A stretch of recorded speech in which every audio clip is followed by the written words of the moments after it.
The Queen has graced the royal throne with her presence since 1952, the longest reign any British monarch has ever had. She has seen over a dozen UK Prime Ministers, around 20 Summer Olympics, and more than half a dozen popes during her reign. She is the cornerstone of the Commonwealth, the caretaker of roughly 600 organisations and charities. Her death will bring about a massive change in the UK, the waves of which will be felt by the entire world, since her long reign means that a lot of political treaties and balances hang on her word. It is such an important event that it has been given a special codename, Operation London Bridge, to control how the days and weeks after the Queen's passing will fold out. Number 10. What Operation London Bridge is all about.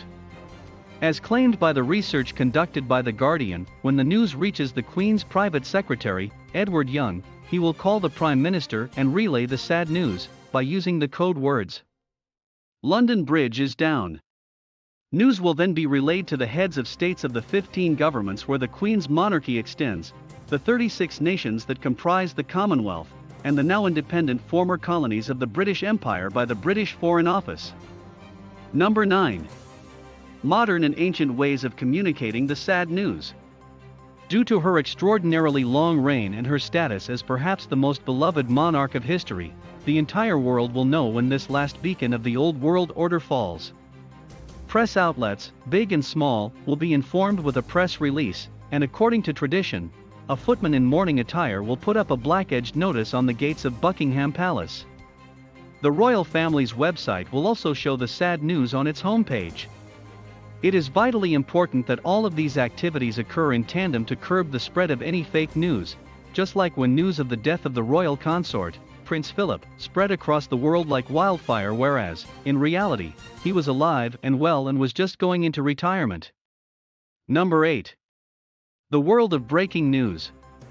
It is no secret that media outlets already have obituaries and news stories ready for the death of all public figures who pass the average life expectancy span, so that very little time is wasted and the news channel can actually focus on covering the events transpiring around Buckingham Palace and the funeral itself.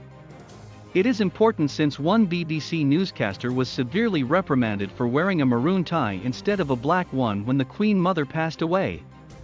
Number 7. The tolling of the bells.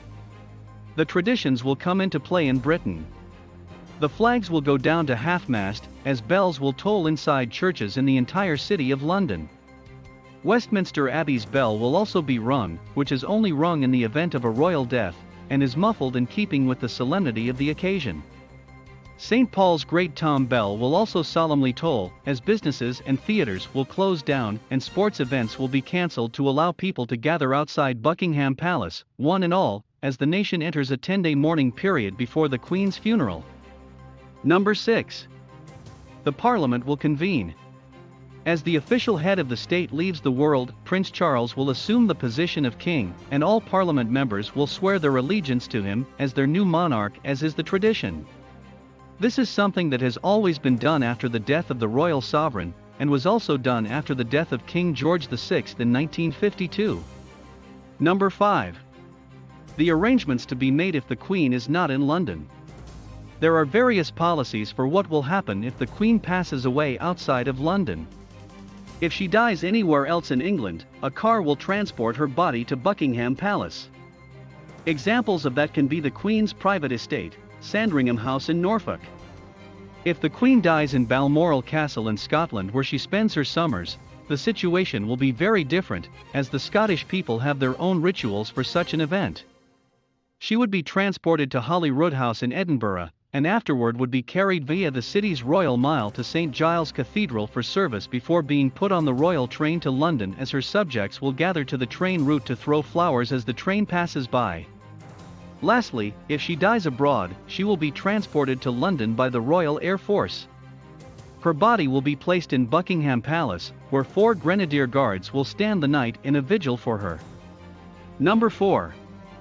Prince Charles will become king.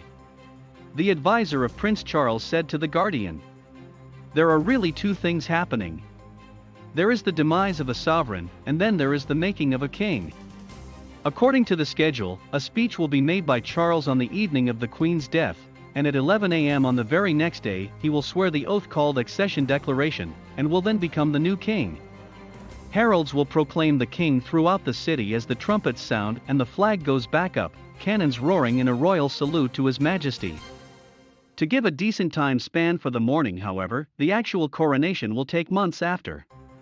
Prince Charles's full Christian name is Charles Philip Arthur George. Instead of becoming King Charles, he might choose to become King George VII, or King Philip, or King Arthur. Number 3. The possibility of William becoming king. There is also the possibility that Charles might abdicate the throne, due to his age, and the fact that his son is the favorite of the masses. The rumors are spreading since the probability of this happening was also depicted in a play in which his wife, Duchess Kate, is seen partaking in intrigue to get her husband to the thrones. However, it is most probable that Charles will eagerly take up the crown since he has been heir apparent since he was a toddler, and has waited longer than any other royal to become monarch. Number 2. The Queen shall rest in the state. The Queen's coffin will be transported to Westminster Hall in a slow and solemn march from Buckingham Palace a few days later after Charles comes back to London. In the Queen Mother's funeral in 2002, 1,600 servicemen and women took part in the rally companioned by the Royal Gun Salute and Beethoven's Funeral March. The public will be allowed to pay their respects to the Queen for a few days after she arrives at Westminster. Number 1. The change in succession lines. William will become the heir apparent if Charles takes the throne, and will take up the title of Prince of Wales as state's tradition. Kate would also rise to the title of the Princess of Wales, which she might abdicate as a sign of respect to the former Princess of Wales, Lady Diana. The Queen's death would put Will and Kate's children at 2nd, George, 3rd, Charlotte, and 4th, Louis, in line to the throne. The last in the line would be Prince Harry.